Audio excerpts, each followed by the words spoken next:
अब हम आपको एक एनालिसिस बताते हैं। जैसे ये सब्सटेंस है, ये बी बना रहा है, ये सी बना रहा है, क्योंकि मुझे डिसोसिएशन लिखना पड़ेगा क्योंकि मैं अल्फा की बात कर रहा हूँ। तो आप लिखिए कि here we should define observed molar mass of substance A. और वो है कि ये बड़ा, इस पे काफी परेशान होते हैं सब लोग, और वो है calculation of alpha by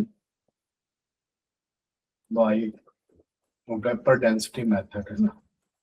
vapour density method से अल्फा का कैलकुलेशन करना होता है। सब लोग वेपर डेंसिटी समझते हैं क्या होता है? बताएंगे वेपर डेंसिटी कैसे कैलकुलेट करते हैं? सर कैसे करते हैं? मॉलिक्यूलर मास ऑफ गैस, हाँ,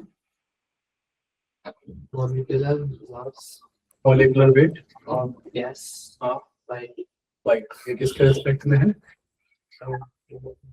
हाइड्रोजन हाइड्रोजन के रिस्पेक्ट में है। सोडियम और 3 7 सक्शन, ठीक है। तो वेपर डेंसिटी जो होता है मॉलिक्यूलर वेट m/2 होता है ना, Vd जो होता है, ये आप दिमाग में रखिए। इसी का हम लोग बात करने वाले हैं, बाई 2। ठीक है, सही कैसे रहेगा। चलो, अब हम आपको एक एनालिसिस बताते हैं। जैसे ये सब्सटेंस है, ये बी बना रहा है, ये सी बना रहा है, क्योंकि मुझे डिसोसिएशन लिखना पड़ेगा क्योंकि मैं अल्फा की बात कर रहा हूँ। मुझे डिसोसिएशन कंसीडर करना पड़ेगा, डेल्टा एन जी ग्रेटर 0 लेना पड़ेगा। इस सब्सटेंस का जो मोलर मास है वो मैं 100 मान ले रहा हूँ। इस सब्सटेंस का मोलर मास मैं 60 मान ले रहा हूँ। इस सब्सटेंस का मोलर मास मैं 40 मान ले रहा हूँ। अगर ये मतलब ग्राम पर मोल है इसमें ना, ये भी ग्राम पर मोल है, ये भी ग्राम पर मोल है, ठीक है। कैसे कंसेप्ट लगाया? इसका 1 मोल का मास कितना है? 100 ग्राम। ये पूरा खत्म कर दो और बीओसी बनाओ, तो बीओसी का टोटल मास कितना बनेगा? यूसी 100 ही बनेगा, मास कंजर्व रहेगा। ये मास तो कंजर्व रहेगा, इसके 1 मोल को पूरा खत्म कर दिया, पूरा खत्म करके बीओसी बना दो, तो 100 ग्राम फिनिश होगा, तो नेट में 100 ग्राम ही बनेगा ना। और इसके 1 मोल से इसका 1 मोल बनेगा, इसका 1 मोल बनेगा। तो मैंने ऐसे मैनेज किया है कि दोनों के 1 मोल का मास को अगर मैं ऐड करूंगा, इसके 1 मोल का मास 60 ग्राम, इसके 1 मोल का मास 40 ग्राम, तो दोनों का समेशन 100 आना चाहिए। आप 75-25 ले सकते हो, 20-80 ले सकते हो, ठीक है ना, 30-70 ले सकते हो।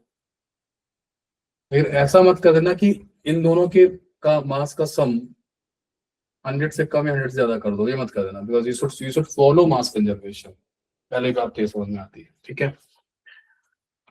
इतनी बात समझ में आती है ना। नाउ अब हम लोग बात करते हैं कि हमारे पास ये 1 मोल था शुरुआत में, ये 0 था, ये 0 था, t बराबर 0 था।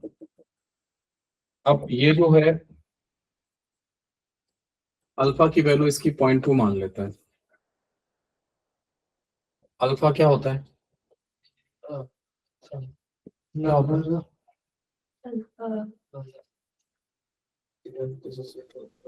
moles dissociated with respect to one.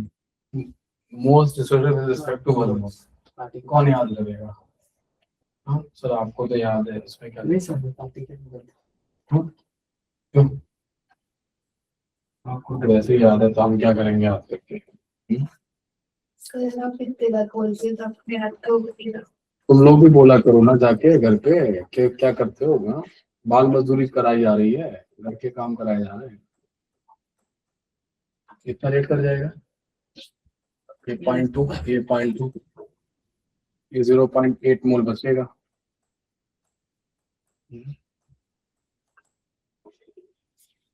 ठीक है, 0.2 मोल, 0.2 मोल बच जाएगा।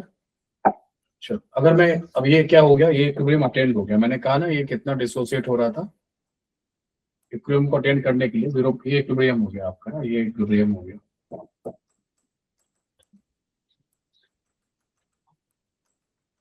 अब मेरा आपसे एक क्वेश्चन है कि इक्विलिब्रियम पर जो सब्सटेंस ए है उसका मोलर मास कितना है?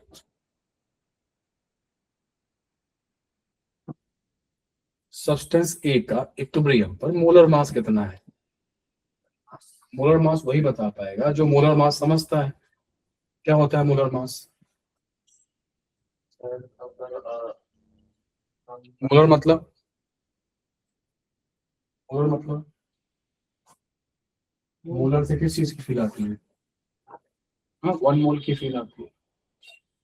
एक का मोलर मास इक्विलिब्रियम पे कितना है शिवम? Sir, 100. 100। लेकिन यार इक्विलिब्रियम पे तो ये 0.8 मोल ही है। मोलर मास कितना है? मोलर मास एक का 100 वो 1 मोल है ही नहीं ना इक्विलिब्रियम पे। तो into Shivam, Number of moles is equal to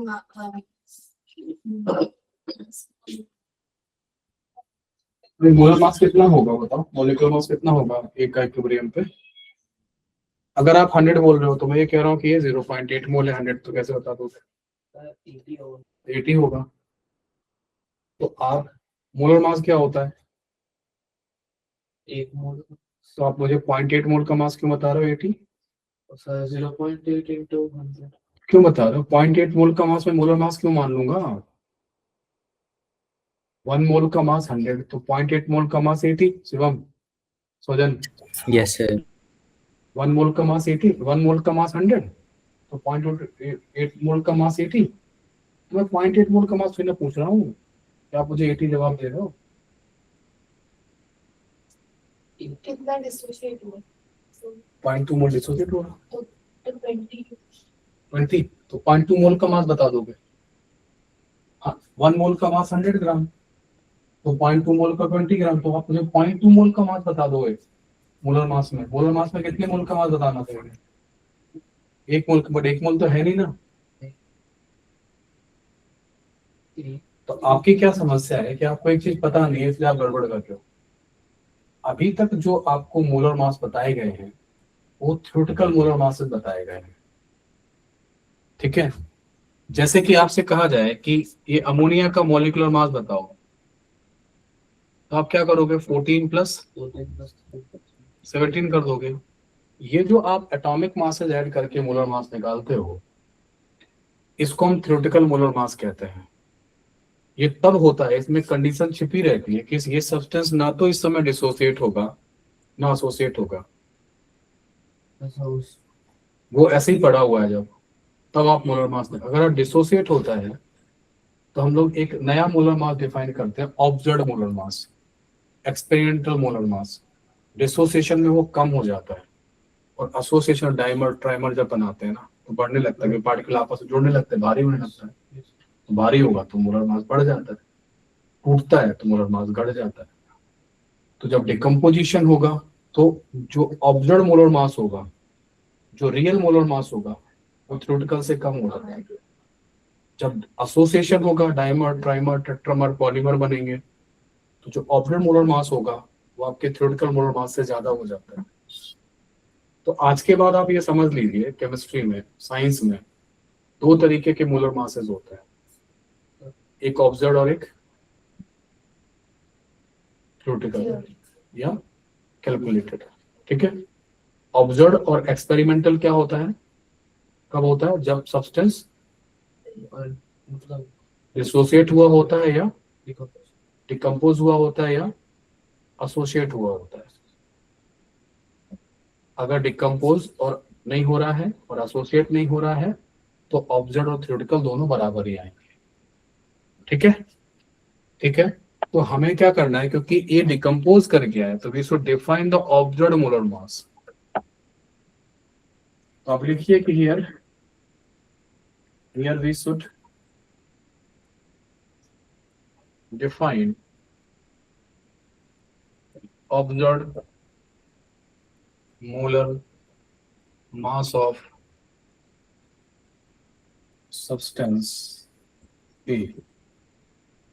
इसको हम लोग कई कई नाम देते हैं, एम ऑब्जर्व देते हैं, इसको हम लोग एम एवरेज भी देते हैं, इसको हम एम मिक्सचर भी देते हैं, ठीक है ना? हम इसे एम एक्सपेरिमेंटल भी देते हैं। ये सब इसी का नाम है ना। मिक्सचर क्यों? क्योंकि तीनों प्रेजेंट है और होंगे यार, डिकम्पोज करेगा तो एक से ज्यादा सब्सटेंस हो ही जाएंगे। तो है ना, एवरेज क्यों? क्योंकि इन सबका मिला के आएगा। तो ये क्या होगा, क्या हम ऐसे लिख सकते हैं कि total mass of mixture divide by total moles of mixture.